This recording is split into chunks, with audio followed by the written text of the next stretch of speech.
Panthers Nation, what up? It's Aaron Duncan here with the Necessary Bluntness Sports Talk, bringing you another video. And today we got my first official mock draft after free agency. Yes, finally, the mock draft that we all been waiting for? I don't know. If you've been waiting for it, here it is. Okay, so we know what happened in the free agency. We picked up some people. It's kind of sizzled down.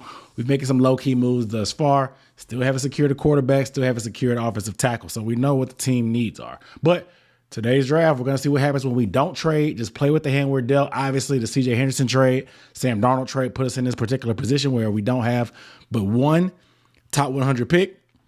Sometimes you got to play the hand you're dealt. Got to know when to hold them, know when to fold them. I'm not going to pull a Scott Fitter and trade all over the place in my mock draft just now, but I fully expect us to finally maneuver on draft day. So without further ado, let's go ahead and get into it. But actually, let me stop. Make sure you are subscribed, man, if you have not. If you're a Panthers fan, you got to subscribe to the channel because I do recap and analysis of the Panthers, live streams, film breakdowns, all the above, stuff that you can't really get everywhere else. So make sure you are subscribed down below and hit the bell icon. That way you get notification every time I drop a video. Also, real quick, before I get into the draft, let me know what you think the biggest team need is going into the draft after free agency has passed thus far, at least the hot commodity part of it, at least. So let me know down below in the comments what you think is the biggest team need for the Panthers. All right, let's go ahead and get into it. All right, so I'm also had to put my glasses on. So I'll be using our lovely friends at Pro Football Focus for this draft today. I know there's other draft scenarios out there, other people that use certain things, but I'm going to go with Pro Football Focus. We don't have a pick within the top, but one pick within the top 100. The picks go by a lot faster on this one. I may or may not skip to our pick just because I don't want to give you guys a bunch of dead time. Nevertheless, let's enter this draft. All right. We're number 6 overall. Hitting the button now. Let's get it off. Aiden Hutchinson, Icky, Evan Neal, Charles Cross. This is a scenario where I'm like, okay, boom. Charles Cross went, Evan Neal. All 3 tackles went. We did not expect this. All 3 tackles went. Who's the odd man out? Kayvon Thibodeau. There's a lot of talk about Thibodeau because of his effort, being selfish, not doing the drills at the combine. Just really a lot of hot hoopla that I think may have come from the Panthers, to be honest. They probably put this stuff out there just so he would fall to our lap. We know we lost Hassan Riddick. Obviously, we have YGM, have Brian Burns, Frankie Louvu can play edge, but it's hard for me to sleep at night passing up on possibly the best player in the draft. I'm just going to put it out there. Definitely, in my opinion, the best defender. I can't pass up on him. Let's go ahead and take Thibodeau, and I'm going to like it. We're going to imagine we get with Tom Brady still in the division, and we have a freak, athletic freak, pause, like Kayvon Thibodeau and Brian Burns coming off the edge. I like the way that sounds. Derek Brown in the middle. You got that foot in 3 first-round picks up front. Obviously, Matt Ioannidis is up there. He's a good space eater, too. It's just hard for me to pass on that. I know we have some team needs, but edge, upgrading the edge, it seems great to me. I mean, if anybody's not on board with putting Thibodeau with Burns on the edges, I can understand you need tackle and quarterback, but I mean, guys, it is what it is, man. It is what it is. I don't think it's going to be much of a quarterbacks left because I just saw Zappy get picked, but it is what it is. So look at it right now. The top tackle left is Zach Tom. Let's see who else is there. Let's see what quarterback first. E.J. Perry, Skylar Thompson, Jack Cohn. Nobody that you really want to sing home about at quarterback. So seems like we may end up rolling with Sam Darnold in that scenario. If we're going to roll with Sam Darnold, let's see what we can get at tackle to make sure we shore it up. So Zach Tom out of Wake Forest.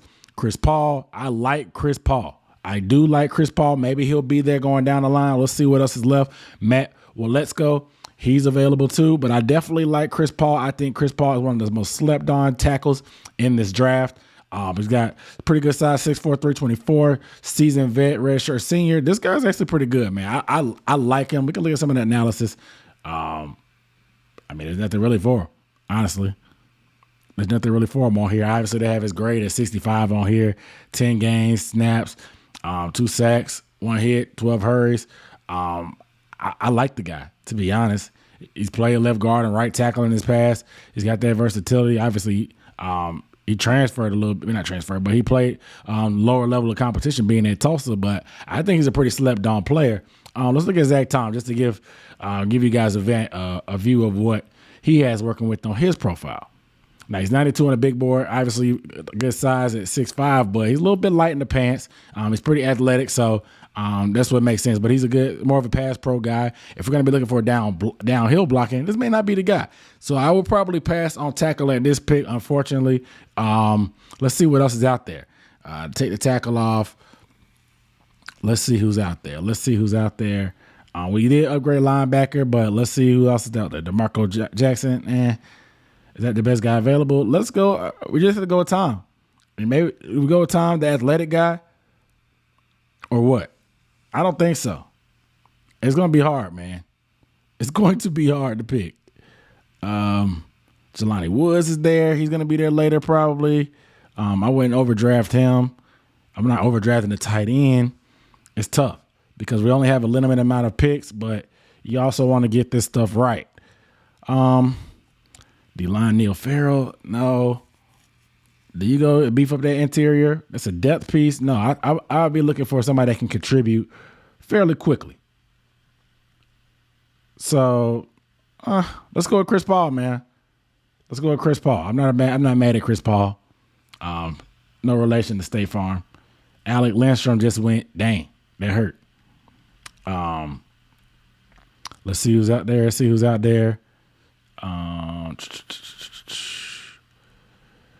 Jelani Woods, Cam Jerkins is a pretty solid pick in my opinion, but we have our center with Bozeman, Jack Sanborn. Do you pair him up with? Obviously, we added Shaq Thompson and Damian Wilson, but do you go get another guy? Damian Wilson, I think, can play outside linebacker. Obviously, Shaq can play outside linebacker. We're not going to get a quarterback in this draft. It doesn't look like, guys. So I'm going to go with Jack Sanborn. We have another pick coming up at 149. We're pretty busy when it comes to this the fourth and fifth round area. So we're back up. Where do we go? Tight end. Do you go Jelani Woods right here? Maybe. You want to get some athleticism. He's a big body guy.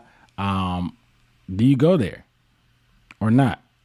I think I may go Jelani Woods, man. Honestly, this guy's an athlete, man. He's still raw, but he's 6'7", 265. He would be the best pass catcher tight end on the roster automatically. I know he ain't Ian Thomas, but he's more of a blocker. I'm bringing in more competition, maybe. Let's go Jelani Woods, man. I'm not gonna be mad at that. So now you're looking at depth. When you're this late in the draft, you're looking at depth. We're not gonna get quarterback.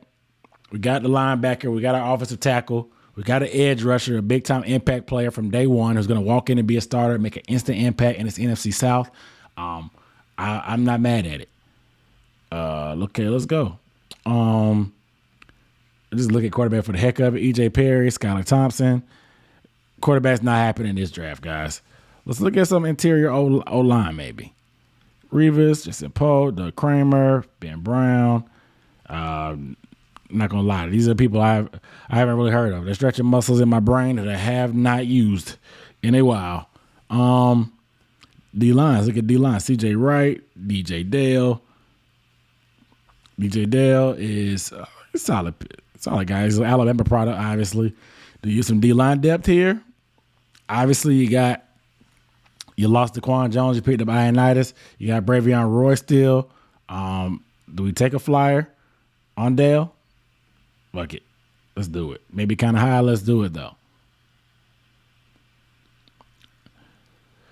She keeps on passing me. 242 is our last pick, guys. No draft thing. I'm just kind of playing things very fluid. That Thibodeau pick is, in my opinion, if we end up getting Thibodeau, we're going to have to make a trade to get back up later and figure out what's going on. But Matt Rhule is up there, but obviously we got one of the best kickers of all time, punters of all time now. So we're not doing it. E.J. Perry, these guys aren't getting drafted. They're probably not getting drafted. Do you take a flyer on a quarterback? No. Not taking a wide receiver. We're good on wide receiver. Y'all would probably be pissed if we did that. Interior O-line. Do we go Ben Brown?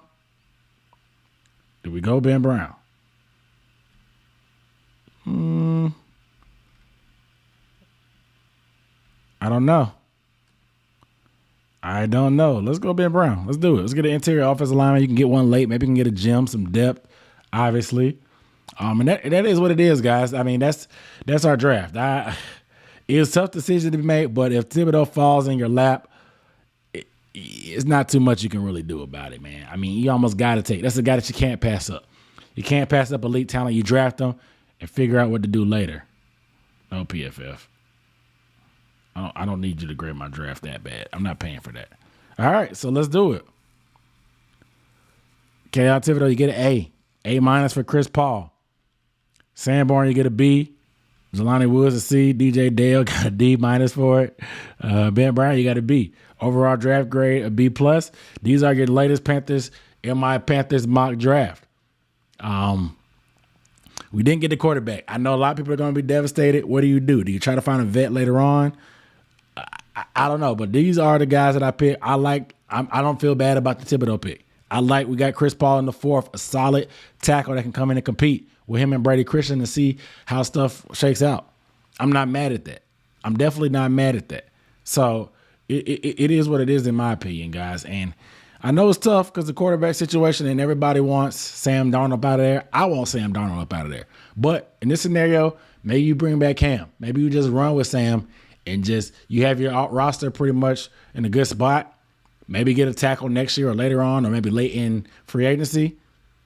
And then you build a roster, get that quarterback at some point. You could trade up in future drafts. This is just a scenario without draft picks. Like I said, if we pick Thibodeau in real life, I don't see any way that we don't trade up to try to get into the 2nd or 3rd round and figure something out there. I just don't believe Scott Fitter and Matt Rhule just sit on their hands at that point. But you guys let me know down below in the comments how I did in my first draft. I know it's rough. Some of you guys may have plenty of thoughts about that Kayvon Thibodeau pick, but I got to hear it from you guys. Let me know down below in the comments. Sound off. I appreciate you guys watching. Make sure you are subscribed if you have not. I'm Aaron Duncan signing off. I'll see you next time. Peace.